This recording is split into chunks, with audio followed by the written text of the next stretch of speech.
Hello friends, easy ഹെൽത്തിലേക്ക് എല്ലാവർക്കും സ്വാഗതം. ആരോഗ്യപരമായ പല ഗുണങ്ങളും ഒത്തിണങ്ങിയവയാണ് നട്ട്സ്. നല്ല കൊഴുപ്പിന്റെ, നല്ല കൊളസ്ട്രോളിന്റെ പ്രധാനപ്പെട്ട ഒരു ഉറവിടം. പല അസുഖങ്ങളെയും തടുത്തു നിർത്തുന്ന ഇത് ശരീരത്തിലെ പല അവയവങ്ങൾക്കും പലതരത്തിലെ പ്രയോജനവും നൽകുന്ന ഒന്നുകൂടിയാണ്. നട്ട്സിന്റെ ഗുണം ലഭിക്കാൻ പൊതുവെ പറയുന്ന ഒന്നാണ് ഇവ ആക്ടിവേറ്റ് ചെയ്ത് കഴിക്കണം എന്നത്. അതായത് ഇതിലെ പ്രയോജനം പൂർണ്ണമായി ലഭിക്കുവാൻ വേണ്ട ഒരു പ്രക്രിയയാണിത്. ഇതിലെ പോഷകങ്ങൾ ശരീരത്തിന് പൂർണ്ണമായി ലഭിക്കുകയാണ് ഇതിലൂടെ സംഭവിക്കുന്നത്. നട്ട്സ് എങ്ങനെ ആക്ടിവേറ്റ് ചെയ്യാമെന്നും ഇതിന് എന്തെല്ലാം പ്രയോജനങ്ങൾ ഉണ്ടാകുമെന്നും അറിയൂ. നട്ട്സ് ആക്ടിവേറ്റ് ചെയ്യാനുള്ള ഒരു പ്രധാനപ്പെട്ട വഴി ഇവ ഉപ്പുവെള്ളത്തിൽ ഇട്ടു കഴിക്കുക എന്നതാണ്. ഉപ്പ് ഇതിലെ എൻസൈമുകളെ പ്രവർത്തനക്ഷമമാക്കുന്നു. എൻസൈമുകൾ ശരീരത്തിന് ആഗിരണം ചെയ്യാൻ തടസ്സമാകുന്ന ഘടകങ്ങളെ തടയുന്നു. ഇതുവഴി ശരീരത്തിന് ഗുണം കൂടുതൽ ലഭിക്കുന്നു. ഉപ്പുവെള്ളത്തിൽ ഇട്ടുവച്ചാൽ ഇവ പെട്ടെന്ന് തന്നെ മുളയ്ക്കുകയും ചെയ്യും. മുളയ്ക്കുന്ന നട്ട്സിന് ഗുണവുമേറും. ഇതിലെ എൻസൈമുകളെ ഉപ്പ് ഫ്രീ ആക്കുന്നത് തന്നെയാണ് കാരണമെന്ന് പറയാം. മുളയ്ക്കുന്ന ഏതു ഭക്ഷണവും പെട്ടെന്ന് തന്നെ ദഹിക്കുകയും ചെയ്യും.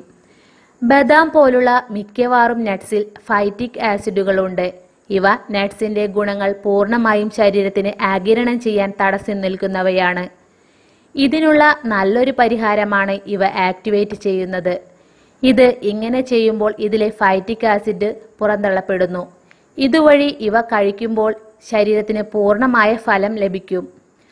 ആക്ടിവേറ്റ് ചെയ്ത നട്ട്സ് ദഹിക്കാനും എളുപ്പമാണ്. സാധാരണ കട്ടിയുള്ള തൊലിയും മറ്റും ചിലർക്കെങ്കിലും ദഹന പ്രശ്നങ്ങൾക്ക് കാരണമാകാറുണ്ട്.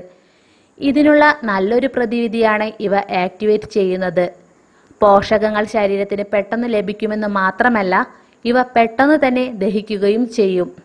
പ്രത്യേകിച്ചും ആക്ടിവേറ്റ് ചെയ്താൽ ബദാം പോലുള്ളവയുടെ തൊലി കളയേണ്ടതുമില്ല. ആൽമണ്ട്സ് അഥവാ ബദാം ആക്ടിവേറ്റ് ചെയ്യാൻ 1 ടീസ്പൂൺ ഉപ്പാണ് വേണ്ടത്. ഇത് 12 മണിക്കൂർ വരെ ഉപ്പുവെള്ളത്തിൽ ഇട്ടുവെക്കാം. കശുവണ്ടി പരിപ്പ് 1 ടീസ്പൂൺ ഉപ്പിട്ട വെള്ളത്തിൽ 6 മണിക്കൂർ വരെ ഇട്ടുവെച്ചാൽ മതിയാകും. ഹേസൽ നട്ട്സ്, നിലക്കടല അഥവാ കപ്പലണ്ടി എന്നിവ 1 ടീസ്പൂൺ ഉപ്പിട്ട വെള്ളത്തിൽ 12 മണിക്കൂർ ആക്ടിവേറ്റ് ചെയ്താൽ മതി.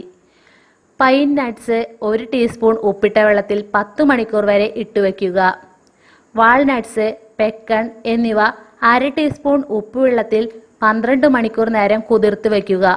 പിന്നീട് പുറത്തെടുത്ത് ഉണക്കാം. സൺഫ്ലവർ സീഡുകൾ 2 ടീസ്പൂൺ ഉപ്പിട്ട വെള്ളത്തിൽ 10 മണിക്കൂർ വരെ ഇട്ടുവെക്കുക.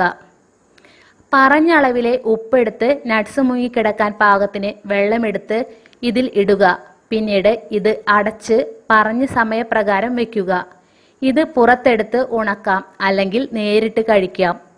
ഉണങ്ങിയ ശേഷം കഴിക്കുന്നതാണ് കൂടുതൽ നല്ലത്. ഇന്നത്തെ വീഡിയോ നിങ്ങൾക്ക് എല്ലാവർക്കും ഇഷ്ടമായി എന്ന് ഞാൻ വിചാരിക്കുന്നു. വീഡിയോ ഇഷ്ടപ്പെട്ടാൽ ലൈക്ക് ചെയ്യാനും ഷെയർ ചെയ്യാനും സബ്സ്ക്രൈബ് ചെയ്യാനും മറക്കരുത്.